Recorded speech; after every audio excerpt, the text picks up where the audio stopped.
All right, so how many of you are vaccinated? That's great. But do you know someone that isn't vaccinated?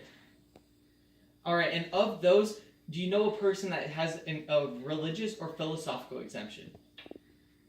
All right, and that's exactly what I'm here to discuss today.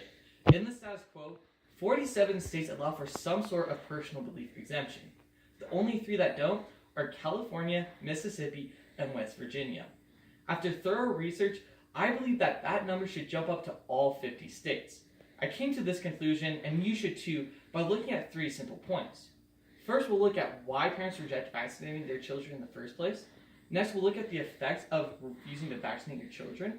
And then lastly, I'll answer some concerns about vaccination, as well as provide an example of where vaccination worked well. But first, let's discuss why parents refuse to vaccinate their children in the first place. There are 2 types of non-medical exemptions. The first is philosophical exemptions. As you can see with the green, that's currently allowed in 18 states. It's basically just when a parent says, I don't want to vaccinate my children for no other reason besides that. The other type of non-medical exemption, which is much more prominent, is religious exemptions.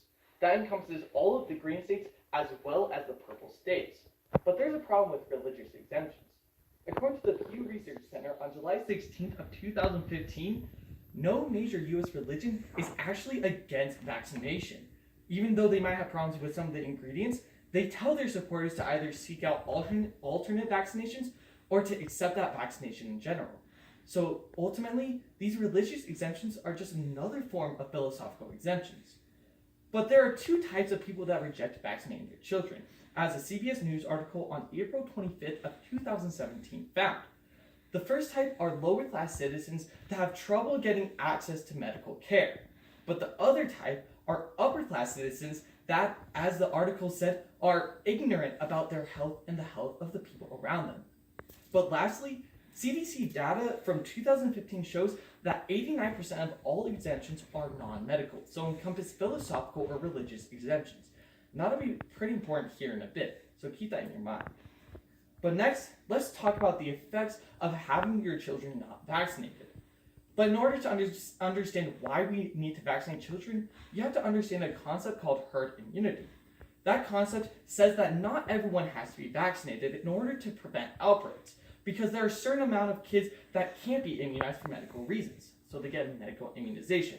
However, researchers from Brown University from earlier this year compiled multiple pieces of evidence from many experts that found that you need 95% of all people to be vaccinated in order to prevent outbreaks. That leaves only enough for medical exemptions.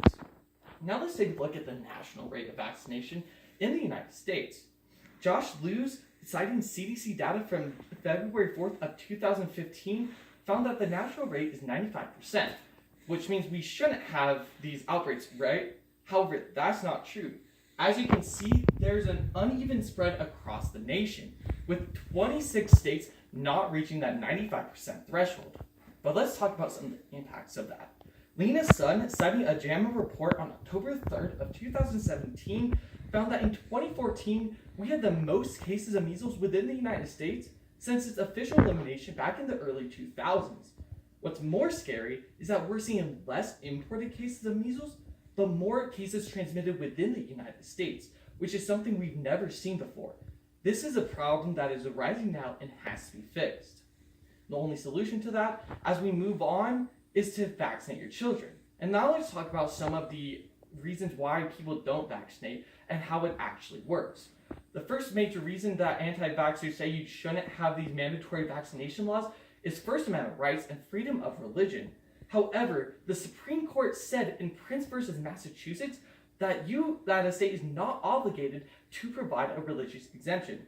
A Harvard article from February 5th of 2015 established this by saying that it does not infringe on your freedom of religion to remove religious exemptions. But another major reason why people claim that you shouldn't have mandatory vaccination is because of safety concerns, especially with autism. Now, the autism claim has been disproven many times, but the safety concern is a legitimate claim. There are kids who can't get immunized, and that's why you get a medical exemption. But for the vast amount of students within the United States, the worst they'll have is a little pain in their arm from their shot. But ultimately, that's nothing compared to getting one of these illnesses. But now let's talk about an actual example where it worked, specifically in the state of California. In 2014, they had an outbreak, and those Brown University researchers provided an analysis still from this year on exactly what happened once California implemented a policy that removed non-medical exemptions. Back in 2014, as you can see, there was a vast amount of spread within the exemption rates in California, but the overall rate was 93%. However, only the dark blue counties actually reached 95%. To put that into context, 70% of kids in California in the year 2014 lived in areas that didn't reach the herd immunity rate. So after Disneyland outbreak, the California state legislature implemented a policy removing those exemptions. And two major fears did not occur. First, there was not a decrease in enrollment. And second, fringe doctors, or doctors that provide medical exemptions for personal belief reasons, did not occur either. And what happened was astonishing. In 2016, 97% of kids now live in areas that reach that herd immunity threshold, which is an astonishing jump that we could see in every state if they implemented a similar policy. So let's review why each state should remove their non-medical exemptions. First, we talked about why parents refuse to vaccinate their children. Next, we talked about some of the impacts that causes. And then lastly, I debunked some of the myths of vaccination, as well as provided an example of where it worked. Right now, all of you should write to your state legislatures urging them to remove non-medical exemptions.